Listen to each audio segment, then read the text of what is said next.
قریش کے اعلیٰ گھرانوں کے چشم و چراغ نوجوان وہ آ رہے ہیں، محمد کے ہاتھ پر بیعت کر رہے ہیں، اسلام لا رہے ہیں صلی اللہ علیہ وسلم۔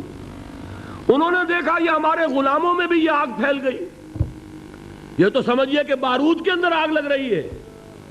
یہ ابھی تک تو قانے تھے جو ظلم ہم کر رہے تھے اس پر، لیکن ان کے اندر اگر یہ ایمان اور اسلام کی دعوت اور تحریک ان میں پھیل گئی تو ہمارا اقتدار اور ہمارا یہ پورا نظام جو ہے یہ چوپٹ ہو جائے گا۔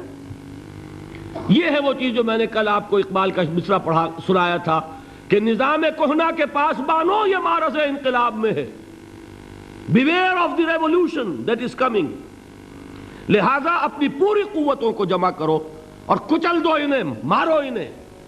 یہ کام شروع ہوا ہے سن 5 سے، بلکہ 4 کہنا چاہیے، 4 سے لے کر 12 تک 8 برس اس کو کہتے ہیں پرسیکیوشن، فزیکل پرسیکیوشن، تشدد، مار پیٹ، جلانا، دہتے ہوئے انگاروں پر لٹانا، فاقے رکھنا، بھوکے رکھنا، ان کو ڈال دی گئی زنجیریں، گھروں میں بند کر دیا گیا نوجوانوں کو۔ حضرت عثمان کو چچا نے ان کے ایک چٹائی کے اندر لپیٹا اور دھونی دے دی، دم گھٹ رہا ہے، جان نکل رہی ہے۔ حضرت مصعب بن عمیر رضی اللہ تعالی عنہ، وہ نوجوان 200 درہم کا جوڑا ان کا سل کر آتا تھا شام سے تیار ہو کر، لباس معطر ہوتا تھا، جدھر سے نکل گیا پوری گلی جو ہے وہ معطر ہو گئی، انگلیاں اٹھ رہی ہیں، وہ جا رہا ہے مصعب، یہ خوشبو اس کی ہے۔ اس مصعب کے ساتھ کیا سلوک کیا؟ باپ تو مر چکا تھا، ماں نے پالا تھا، دولت بہت چھوڑ کر گیا تھا باپ، لہذا ماں نے بڑے ناز و نام میں پالا، بڑے لاڈ پیار میں، 200 درہم کا جوڑا تیار ہو رہا ہے۔ لیکن یہ کہ آپ کو معلوم ہے عرب کے اس معاشرے میں عورت کی کوئی حیثیت نہیں تھی، ماں کا اختیار نہیں تھا، چچا تھا اب سربراہ خاندان کا۔ چچا نے کہا مصعب اگر تم نے اپنے باپ کا دین چھوڑ دیا ہے تو باپ کی دولت پر بھی تمہارا کوئی حق نہیں ہے، نکل جاؤ گھر سے۔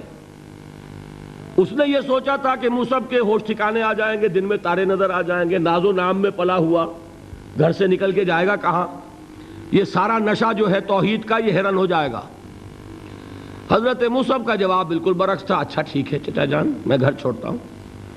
وہی بات جو کبھی کہی تھی ابراہیم نے، باپ نے کیا کہا تھا؟ واجرنی ملیہ، جاؤ چلے جاؤ، دفع ہو جاؤ میری نگاہوں سے۔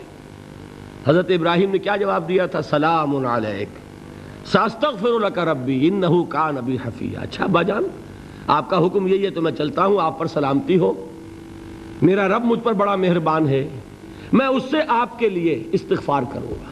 چل دی۔ یہی جو ہے حضرت ابراہیمی کی نسل ہے نا قریش۔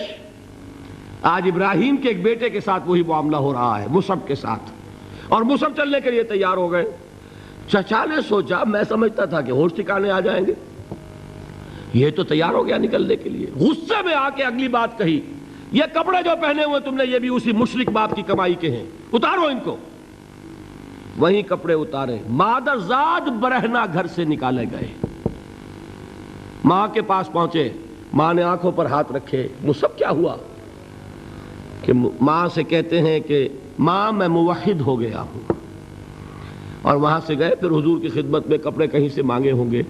یہ مصعب ہیں 200 درہم کا جوڑا پہننے والے، جب حضور پر مدینے کے 12 افراد ایمان لائے تھے، بیعت عقبہ اولیٰ ہوئی، انہوں نے کہا کہ حضور ہمیں کوئی شخص اپنا ایسا شاگرد دیجئے جو ہمیں قرآن پڑھا سکے۔ حضور نے حکم دیا مصعب جاؤ، اب مدینے جاؤ، یثرب جاؤ، یثرب والوں کو قرآن پڑھاؤ، انہیں تبلیغ کرو۔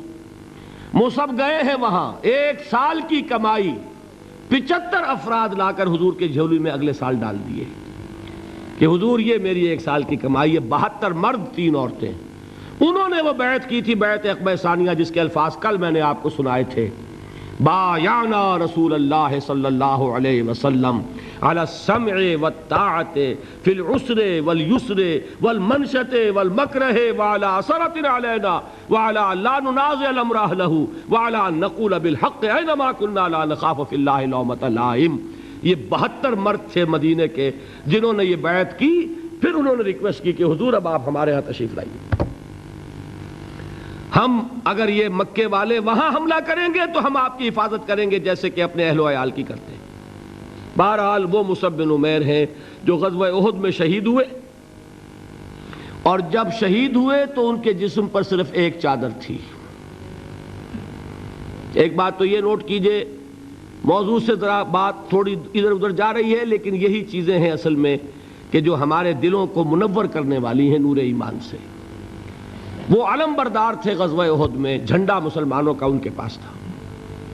ایک ہاتھ پر ایک شانے پر وار پڑا، ہاتھ کٹ گیا، دوسرے سے تھاما، دوسرے پہ کٹ گیا، اب دونوں حصوں کے بچے ہوئے ٹکڑوں سے جھنڈے کو تھاما، گرنے نہیں دیا، یہاں تک کہ شہید ہو گئے۔ گرے ہیں تو جھنڈا گرا ہے۔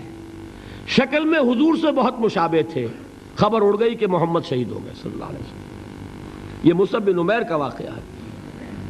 جب ان کو اب دفن کرنے کا وقت آیا، اور شہید کے لیے کفن جو ہے اس کا وہی لباس ہوتا ہے جو شہادت کے وقت ہو، حضور کے سامنے ایک پرابلم پیش کیا گیا۔ حضور، مصعب کے جسم پر تو ایک چادر تھی، اور وہ چادر بھی اتنی چھوٹی ہے، یعنی 2 گز کی چادر بھی نہیں ہے، اس سے اگر سر ڈھانپتے ہیں مصعب کا تو پیر کھل جاتے ہیں، پیر ڈھانپتے ہیں تو سر کھلتا ہے، کیا کریں؟